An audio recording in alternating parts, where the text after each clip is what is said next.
city, right? Now, it was a bad time for our city, but it was something that we had to do something, because we love New York. We love New York. And that was probably maybe the worst of the worst. But I just wanted to do it. I love the building. I love the potential of the building. It was called the Commodore Hotel. It was built in 1909, and it was a mess. And they had a spa, and the spa was called Relaxation Plus. And nobody ever got into what the plus meant. You don't want to know. And everybody in the building was failing. Every retail tenant in the building was failing. And I was able to get most of them out. But Relaxation Plus was making an absolute fortune. And I couldn't get them out. And I asked about all sorts of things. I shouldn't say this too loud because I will be really ridiculed by the conservatives, of which I am one. I even said, what about condemnation? But I didn't do that, okay? Is everybody happy I didn't do that? But I ended up getting them out and brought the building down to its steel, except for some of the details on a couple of the ceilings, because they would have been very hard. This is one of the rooms, actually, right here, the detail of the ballroom, and the details of the rooms outside. And trying to save those details cost a fortune, because when the whole building was essentially brought down to the steel, we had to put canvas over all of the areas we were saving. And when it rained, that was not an easy situation. But I got it built. And what happened is, as we were opening, the market changed, because the city was doing so badly. And that was the worst that the city had ever been economically also. People leaving, companies were leaving in droves. And it was just something of a miracle.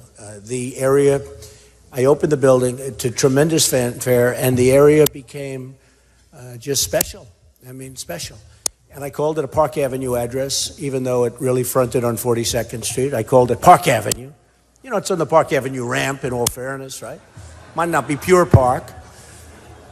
I had a choice of Lexington Avenue, 42nd Street, or Park Avenue, and guess what? I chose Park Avenue.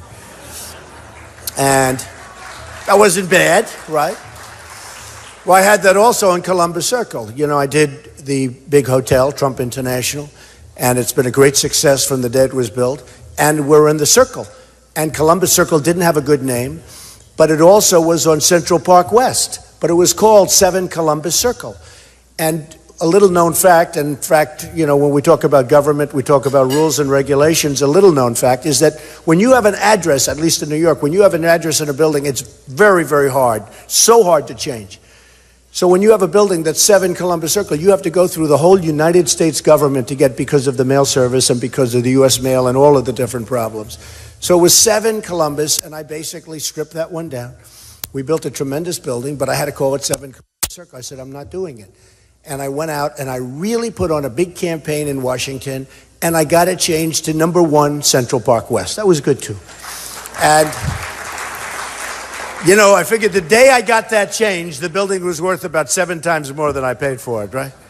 So anyway, but this has been just an amazing event, this building. And I think of it because when I did the building, everybody said, don't do it. It can't be done. It's never going to happen. Bad area, bad location, tremendous crime. The city's dying, and the city was dying. It wasn't just like not doing well. The city was dead. And I remember when I said to a friend of mine who was in a different business, a very good business, and he was talking about what I did, became a friend. I said, well, I'm in the real estate business in New York. And he looked at me and said, oh, that's too bad. That's how bad it was. But it turned out to be a great business, number one, and it turned out to be a great, great success as a hotel. And it was built, and Hyatt was my partner. And we did a good job, and it was from the time it opened, it was amazing, because from the day it opened, the market changed. And that's happened with a number of jobs. That happened with me with 40 Wall Street. I bought a building, the tallest building in downtown Manhattan, bought it during the Depression, literally the Depression of the early 90s, and paid very little for it. Again, nobody wanted it. And then when I opened, it was like the world had changed, and it became a tremendously successful building, which I still have. So a lot of things happened, but with this one in particular, because when I did it, it was, people just didn't want it, especially my father. My father was the man that taught me the most. And he loaned me a small amount of money, and I built it into a great, great company. And it was, just something I loved. But he was so against me coming into Manhattan. And then this became so successful, and he said, wow, paid him back the money, did other things. We did the convention center, the Jacob Javits Convention Center. I got the state and the city to build, and to this day, they were going to build that one in the water, and they had all sorts of environmental approvals. See, even then, they had environmental approvals. And they had the pierhead, bulkhead problems. They had tremendous problems, and they were in the wrong location. I went to Governor Kerry, who was a Democrat, but I want to tell you, he was a great, great problem solver. And they were spending so much money on and wasting it. They couldn't get any approval. And I went to the governor. We had a man, I won't mention his name, but he's very well known. And he was totally against what I was doing. And he just wanted to build it in this one location, which was you had to go through Hell's Kitchen, and you had to go under the West Side Highway. You had to build ramps over the highway. You had no access. And on top of that, it was being built in the Hudson River, and you couldn't get any approvals. Other than that, it was a wonderful site. And this guy, I won't mention his name was Richard Ravitch, was totally, New Yorkers know that name. He was so intent on building it. And I was arguing with him and fighting, and I said, look, I have an option to the West Side Railroad yards, and I had it for this purpose. I did it with the Penn Central Company, which was in bankruptcy. And I said, look, you don't have to go. It's on the proper side of the West Side Highway. The site is big. The site is great. We went up to Governor Kerry, and Governor Kerry appointed Ravitch to head up this commission to build the convention center. And they were just about starting. And I sat down, and I'll never forget it. I sat down with Governor Hugh Carey and his staff, and he said, Ravitch, you make the case for your site. And he made a case for 20 minutes. And every time he talked, it was just wrong, wrong, wrong. He said, Donald, would you make the case? I made the case. It took me 5 minutes. At the end of 5 minutes, he says, not even close. Totally changed gears, built it, got the approvals quickly, got it built. It was called the Jacob Javits Convention Center. And to this day, it does great. So we're happy about it. And then I built, many other buildings all over the city. I mean, I'm just listing some of them, and because this one really was where I started. This was my first, the Grand Hyatt Hotel. And then little things like the Woolman Rink. 7 years, the city couldn't fix an ice skating rink. It's probably, I think I became more famous because of the Woolman Rink. They had, for 7 years, they couldn't build an ice skating rink, for 7 years. And I had my daughter Ivanka. She was did anybody hear of Ivanka? Anybody? But she was a very young girl. She kept saying, Daddy, Daddy, can't we go ice skating? Year after year, I'd say, you can't, they're building the rink. And finally I went down, I looked, and I saw 400 men. In those cases, it was all men, I have to say. Today you have men and women as your construction people, which is great. But it was all men. They had 400 men sitting in the rink, not working. And I came back a half hour later, they still weren't working. They were taking lunch breaks many, many times a day. Nobody was working. And they went out and they got from Miami Beach an expert on ice. But they meant refrigerators, not to make ice. And I'll never forget, sort of an interesting story. I hope it's interesting, but I got to tell it anyway, because who the hell wants to talk about politics all the time, right? This politics gets a little boring. But what happened is I went to the mayor. I said, listen, Mr. Mayor, Ed Koch. I said, it's 7 years now. It's going to be 8, 9, 10. They have no idea. They use a thing called Freon, and that's a gas that goes through copper piping, copper tubing. They had 6 miles of copper. It had 4 inches apart, and it was laid this massive rink. It's almost 90,000 square feet. That's like big, big office floors times 3. Big spots. You see it. I run it. I've run it for many, many years. It's been such a tremendous place. But they had the Freon, and it was laid 4 inches, miles of it. And every time they put this beautiful copper down, every single time, the next night, people would steal it. So they kept putting it down, kept getting sold. Putting it down, kept getting sold. Then they put the police force around, and it was fine. Until the police force decided to go to lunch, it was all stolen. So they were losing millions of dollars. They were actually in for $22 million, and they had nothing. And I went to see Ed Koch, and he said, I'm not going to let you do it. And then I went to see some of the newspapers. I went to the editorial boards. I said, the mayor won't let us do it. I can fix this thing. I'll do it in 6 months to a year. And you're going to be years and years. And they don't know what they're doing, and they're spending a fortune. And I'll never forget, I went to 2 editorial boards, New York Times, and the other one I won't say, because I don't like the paper. But I do like the New York Post. I do like the New York Post. And they did editorials that you have to let them do it, you have to let them do it. Anyway, they let me do it. I took over the project, and a lot of people said, well, it was built. It wasn't built. It was, the concrete was poured. It was 9 inches higher on one side than the other side. So when you poured the water, you had a big swimming pool here, and this one had nothing. It was just a mess. And the one was so deep, you couldn't freeze it because it was too much. So I had to rip out the entire slab, and the slab was 1.5 feet thick. It only had to be 4 inches. So we ripped it, and we did. And I finished it in 4 months. And I said, if it cost any more than $2 million, it's true, because it's a great government. You know, they study this at the Wharton School. They study it at Harvard because it's the difference maybe between the public sector and the private sector. I went in, big, you know, it's really been, to this day, it's a great case study. I went in, and we did a job like you wouldn't believe. We took out that horrible, big, massive slab of concrete.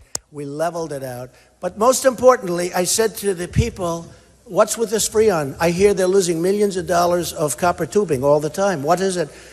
And I said, who are the people? And they said, well, it's an air conditioning firm from Miami. I said, from Miami? I don't want ice from Miami. So I called up a friend of mine who was a part owner of the Montreal Canadiens. Now we're talking, right? Ice.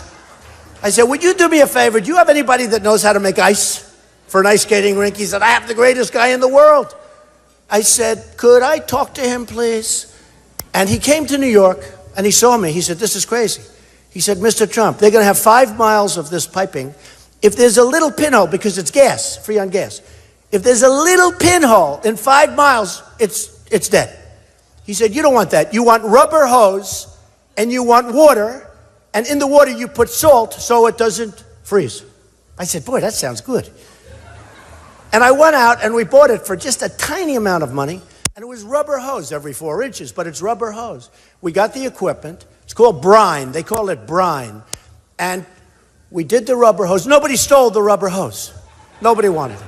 We didn't need security. Nobody stole the rubber hose. And we opened it up, and it was the most amazing thing. We put the rubber hose down. We tested it. There wasn't a leak in the whole thing. 6.2 miles of rubber hose. Can you believe it? That's a lot. Wasn't a leak. Now what happened is we put the concrete over. We had concrete to Harlem. Now, all of my construction friends in that corner, in fact, they all have the worst seats. I don't know why. Construction guys usually have the best seats. But they understand what I'm talking about. Because we wanted a contiguous pour. Because the city used to pour 10 feet, come back a week later, pour another 10 feet, and yet all these blocks you want a contiguous pour. We had, all the way back to Harlem, we had trucks. And the most amazing thing, and they poured. It took 2 days to pour the slab. We actually made it 6 inches because that's better. And we turned on and we put 2 inches of water on top of this slab, and they made lasers. It was such a perfect slab. To this day, it's perfect. They then put the water on top. I said, try it. Because this thing hadn't had ice in 9 years. I said, try it. And in 2 hours, we had the most beautiful ice, just like the Montreal Canadiens. And we had our room.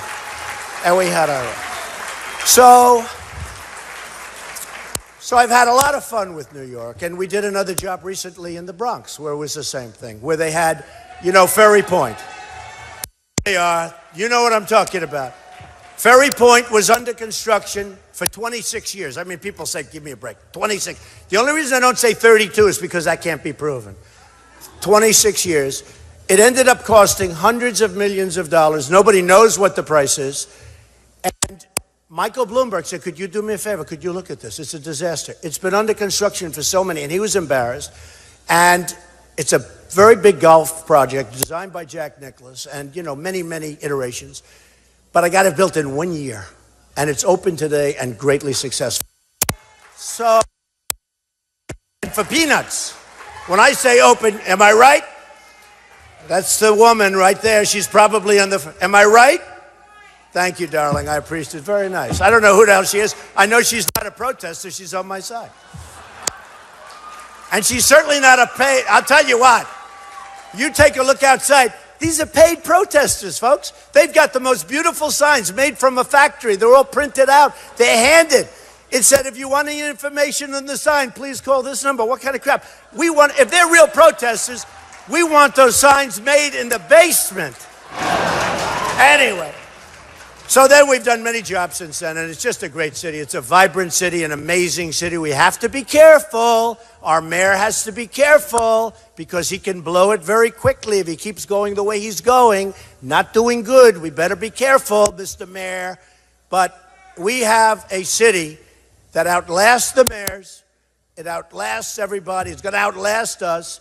It's one of the great, great cities of the world, and it's called New York.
White House. I said White House.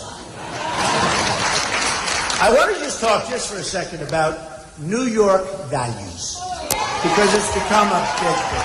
And I wrote a few things down, but it's just one of those things. I said, I talked tonight about New York values that we all, many of us, that we all know so well. The values that make us love this state, which has been a symbol of American strength throughout the world. No matter where you go, they love New York. You know, you can be from lots of other places, and if you want to see somebody, you just say, when are you coming to New York? They always come. Everybody comes to New York eventually. There's nothing like it. So when we talk about values, what do we see in New York values? We see are really, really incredible. When you look at September 11th, especially, New York police and New York firefighters. Incredible. We see are unbelievable, and they keep those trains going and those buses and everything else. But we see our transit workers, and what they went through on September 11th was incredible. We see families playing in Central Park. Thousands and thousands of families with their children. Some without children. Some together. Some not together. But we see people in Central Park and people playing in Central Park. We see restaurant workers all over the city, in delis, and factory workers in upstate New York. Unfortunately, I've spent a lot of time in upstate New York, and those factory workers are rapidly leaving our state. And we can't let that happen. And we have a whole fabric of our community. So what are New York values? Because, you know, people are disputing. I'm not disputing, and the New Yorkers aren't disputing. And most people that know New York and have watched what we've done, when you look at what happened with September 11th, the job that this city has done and the people of this city have done is beyond what anyone's ever seen. And you say, what are New York values? Number one, honesty and straight talking. Honesty, you better believe it. It's a work ethic. Hard-working people. It's about family. New York, believe it, is about family. So important. It's the energy to get things done. Big energy. If Jeb Bush came here, I'm telling you, he'd have much more energy than he has right now. Tell him, he should move to New York, right? We're builders. We make things happen. It's so important. We make things happen. And it's courage and community service, because there's tremendous community service. New York values were on display for all to see in the aftermath of 9/11, a strike at the heart of our city and our nation. In our darkest moments, as a city, we showed the world the very, very best in terms of bravery and heart and soul that we have in America.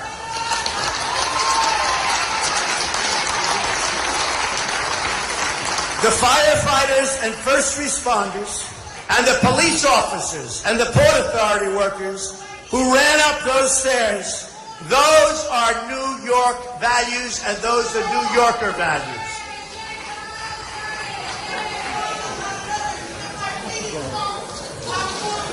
I'm not sure, is she serious or what? Father Michael Judge, chaplain to the New York City Fire Department, who you know died, and an amazing guy who I knew a little bit, who a lot of people knew very well, who Rudy Giuliani really knew very well. But you look at Father Judge, and I'll tell you what, that was some guy, and he went up there to pray, and he knew what was going to happen, and he died.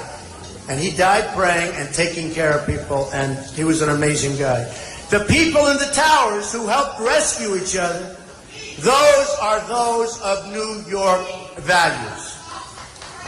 The restaurants and local businesses who kept their shops open to help everybody during this incredible time, those are New York values. Everyone who helped clear the rubble and the rescue, the injured, those are New York values. Every small act of kindness, every great act of courage, of which there were so many. There's never been anything like this.